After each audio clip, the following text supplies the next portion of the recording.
সালামু আলাইকুম ভিউয়ার্স, কেমন আছেন সবাই? আজকে আমি তৈরি করব গ্লাস ভাপা পিঠা। এই জন্য প্রথমে আমি একটা মিক্সিং বোল নিচ্ছি 1 কাপ সুজি, হাফ কাপ চিনি নিলাম, হাফ কাপ গুঁড়া দুধ নিয়ে নিব 1 চিমটি লবণ। আপনারা মিষ্টির সাথে লবণ খেতে পছন্দ করলে দিবেন, না হলে দিবেন না। এবার আমি নর্মাল পানি অ্যাড করব, অল্প অল্প করে পানি অ্যাড করে একটা ব্যাটার তৈরি করে নিব। খুব বেশি ঘনও করব না, আবার খুব বেশি পাতলাও করব না। আমি যেহেতু একটা পিঠা বানাবো, এই জন্য সুজি একটু কম নিয়েছি। আপনারা বেশি বানাতে চাইলে বেশি পরিমাণে নেবেন। আমার ব্যাটারটা প্রায় হয়ে এসেছে। আমি ব্যাটারটাকে ঢেকে রেখে দিব। তারপর আমি পুর রেডি করব। চুলাতে একটা প্যান বসিয়ে নিলাম, দিয়ে নিচ্ছি 1 কাপ নারকেল কোড়ানো।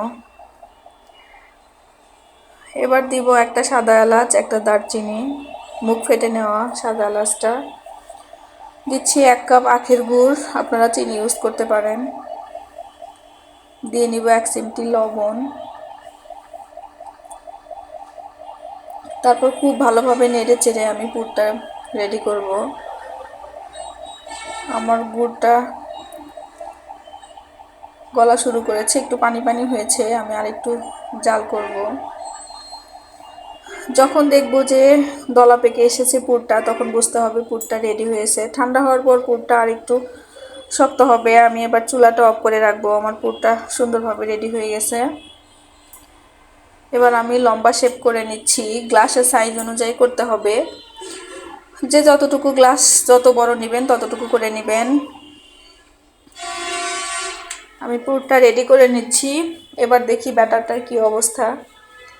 আমি গ্লাসে ব্যাটারটা ভরে নিব। গ্লাসে আমি একটু তেল ব্রাশ করে নিয়েছি, যাতে পিঠাটা বের করতে সুবিধা হয়।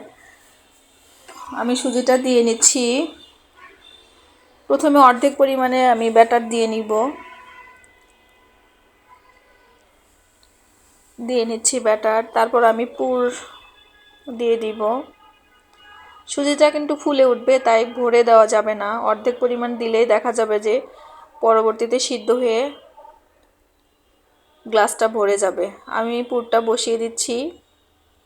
পুরটাও কিন্তু একটু ফাঁকা রাখতে হবে, কারণ পুর তো আর ফুলে উঠবে না, কিন্তু সুজিটা ফুলে উঠে পরবর্তীতে পুর আর সুজি সমান হয়ে যাবে। আমি বাকি ব্যাটারটা দিয়ে নিচ্ছি ব্যাটারটা। এবার চুলাতে আমি একটা হাঁড়ি দিয়ে নিলাম, একটু পানি দিয়ে নিলাম। স্ট্যান্ড বসালেই হয়, না দিলেও হয়। আমি এমনিতেই গ্লাসটা বসিয়ে দিলাম, ঢাকনা দিয়ে ঢেকে দিচ্ছি। 10 মিনিট পর দেখি কি অবস্থা। আমি একটা কাঠি দিয়ে দেখে নিচ্ছি। কাঠিটা পরিষ্কার হয়ে এসেছে, মানে আমার পিঠাটা সিদ্ধ হয়ে এসেছে। ব্যাটার, সুজি আর পুর কিন্তু সমান হয়ে এসেছে। এবার আমি পিঠাটা কেটে নিচ্ছি। খুব সহজেই তৈরি হয়ে গেল ভাপা। রেসিপিটা যদি ভালো লেগে থাকে বাসায় অবশ্যই ট্রাই করবেন। সবাই সুস্থ থাকবেন, ভালো থাকবেন। আল্লাহ হাফেজ।